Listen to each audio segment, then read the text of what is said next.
Now let's continue with sine and cosine functions on our unit circle. So this is our unit circle, right? It always has a radius of 1. So from now on, our x-axis is our cosine axis and our y-axis is our sine axis. Okay, so wherever you put your radius, every time it will give you new cosine and sine values. For example, we have here x angles, right? When I draw my right triangle here, this will be my cosine value, cosine x, and this will be my, actually this is equal to this length, this will be my sine x value. Okay, so let's say my angle is something like this. As you can see, cosine x will be much larger and sine x will be actually much smaller. So every time when you change the place of your radius, it will give you different cosine and sine values. For example, when we draw 120 degrees, let's say, so it will be somewhere here, right? So let's say here is 30 degrees, here is 90, so it will be 120. When you draw your right triangle here, as you can see, this will be your cosine value and this will be your sine value. So here, as you can see, your cosine value is actually on the negative side. So what are the maximum and minimum value for cosine? So as you can see, it can go till 1 and minus 1. So here it can go till 1 and minus 1, which means cosine x is between minus 1, and also it can be equal to minus 1, okay, and 1. It can be also equal to 1.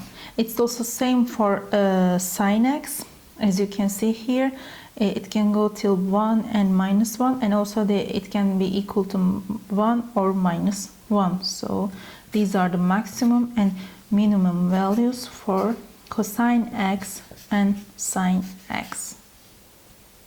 Okay, let's look at this example. Here we have a is equal to 3 times sine x minus 1. In what range can a take values? So in this kind of questions, we know the range for sine x, right? So we will use this inequality. So we know that minus 1 is less than or equal to sine x, and sine x is less than or equal to 1, right? So to find this expression, all I need to do is to multiply by 3 this one and then subtract 1 from this inequality. So let's do that.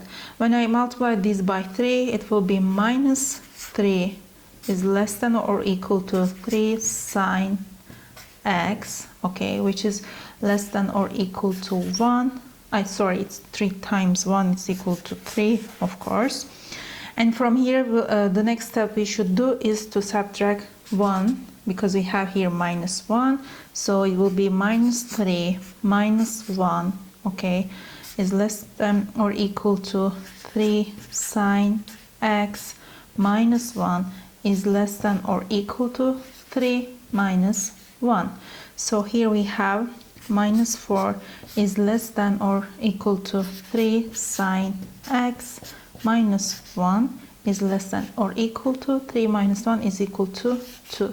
So we can say that our question here, our example asks a, so a can take values between minus 4 and 2. So in this example, these angles are given. A is equal to cosine 25 degrees, B is equal to cosine 60 degrees, C is equal to cosine 130 degrees, D is equal to cosine 260 degrees. And order A, B, C, D from lowest to greatest.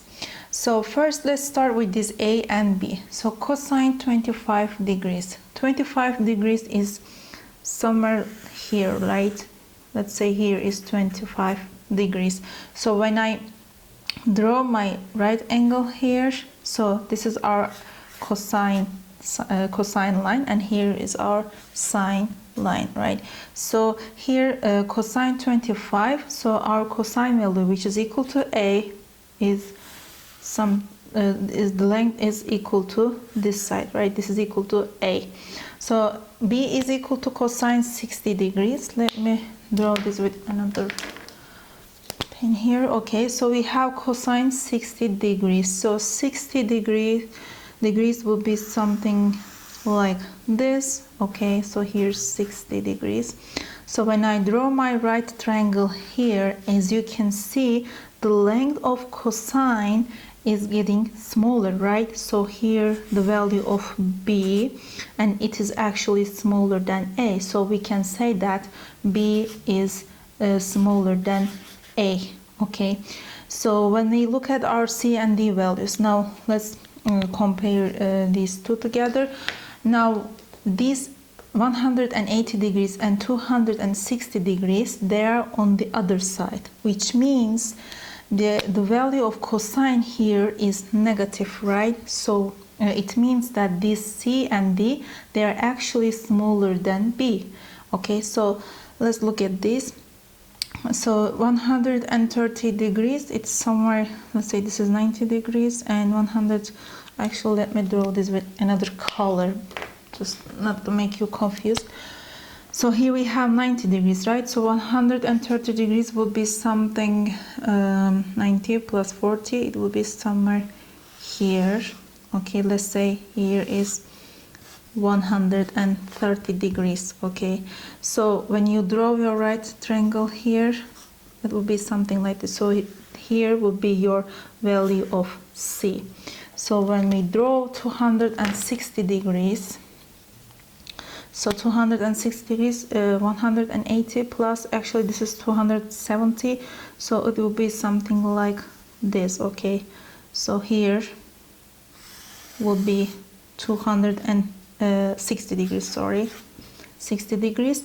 So when you draw your right triangle here, so here will be the length of D. So since they are on the negative side, okay, they are negative, the longer side will be the lowest one. So which one is the longer side? It's C, right? So C, since D is closer to 0, which means it's greater than C. So these two are also less than B, right? So which makes like this B. So this will be D, and after that C, right? Because D is closer to 0, because they are on the negative side, first we take D, and then the last one will be C. Okay, in this example, let's find the values of these expressions. So here, as you can see, we have our unit circle. Okay, this is our cosine axis, and this is our sine axis. So these values, you will see them a lot. So you will need them a lot. That's why let's look at let's learn the logic behind it. Okay, so here our degrees will be start as like this. Here is our 0 degrees, right? Here is our 90 degrees. Here is our 180 degrees, here is 270 degrees, and also here the one revolution is equal to 360 degrees. So let's look at this. Cosine 0. So on this, is there any value on cosine axis? 0. So this is 0, yes, which is equal to 1, right? Because our 0 degree is here, and our cosine value, cosine 0, is equal to 1. Okay, cosine 90 degrees. So here is our 90 degrees. So when we look at our 90 degrees, our cosine value is equal to 0, right? Because there is no value here. That's why it's equal to 0. When we look at our 180 degrees, as you can see, our cosine value is equal to minus 1. And when we look at our 270 degrees, here, as you can see, our cosine value, we don't have any cosine value, right? Because cosine line is here. So we don't have any cosine value. That's why it's equal to 0. Okay. And the last one, our cosine 360 degrees. So here, as you can see, our 360 degrees, our cosine on our cosine line, it's equal to 1. So let's look at the value of sines. So here we have sine 0. So our 0 degree is here. When we look at the sine, now we are looking this line, okay, this axis. So here 0 does not have any value. That's why it's equal to 0.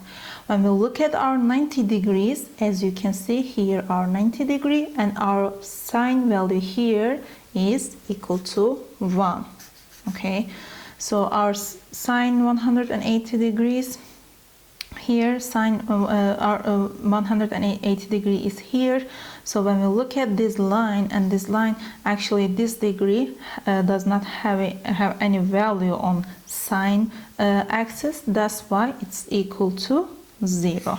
When we look at 270 degrees, as you can see on this sine line, it has the value of -1. And at last, when we look at this 360 degrees, as you can see, there is no value of 360 degrees on this sine axis. That's why it's equal to 0. And please don't forget, also this is equal to 2p. Okay, this 360 degrees, and as we covered before, this is equal to 2p, and this is equal to p over 2, right? And this is equal to p, and this is equal to 3p over 2. Why? Because sometimes they can ask you, like, by using p, like for example they can ask like what is the value of cosinus p over 2.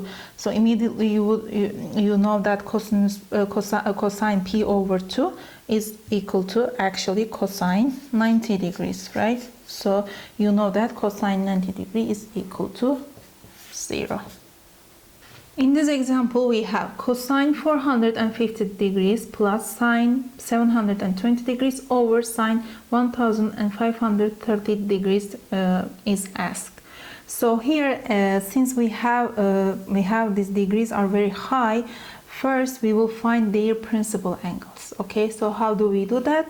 We will find the highest multiple of 360 60 degrees, so close to given that degree, and then subtract that from that value.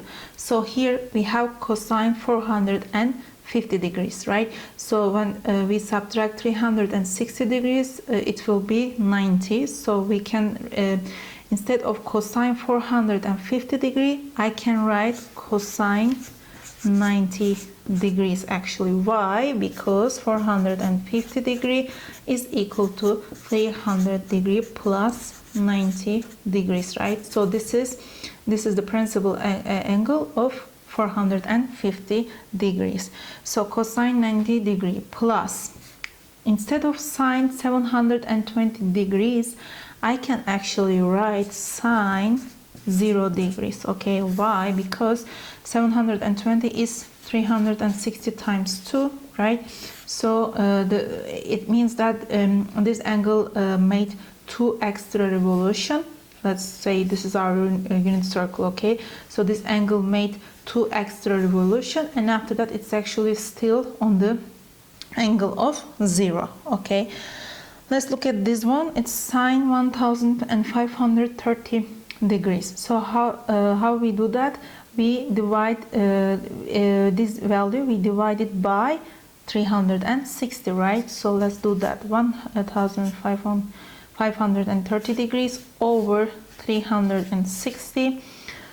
So it is 4, I believe it's 4, and 4 times 6 is 24. 4 times 6 is 24. It's 14. Okay, so from here it's 0 and it's 9 and it's 0, 0. As you can see, this remainder is our principal angle. Okay, and this quotient shows that this angle actually made 4 extra revolution, and then after that, when you add 90 degrees, you provide this angle. So this 90 degree is the principal degree of 1530 degrees. So instead of this one, I can write sine 90, right? 90 degrees. Okay, now everything is much easier because we learned the value of these angles, right? What was the cosine 90 degrees? Let's really quick put them here. So this is our cosine line, right? This is our sine line. So this is, where is 90 degrees? It's here. So our cosine value for 90 degree is equal to actually 0, right? So it's 0 plus sine 0. So 0 degree is here. Here's cosine line, here's sine line. So for 0 degrees, our value of sine is also equal to 0. There is no value. And our sine 90 degrees, so here is 90 degrees, and here our sine line, which is equal to 1. So it's equal to 0 over 1, and this is all equal to 0. So 0 is the answer to our example. Now look at this identity here. We have cos square x plus sine square x is equal to 1. Why is that? Because when you draw your unit circle here, as you know, this is our cosine line, and here this is our sine line, right?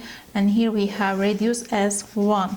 So when we draw our right triangle here, so this will be our cos x, and this will be our sine x, right?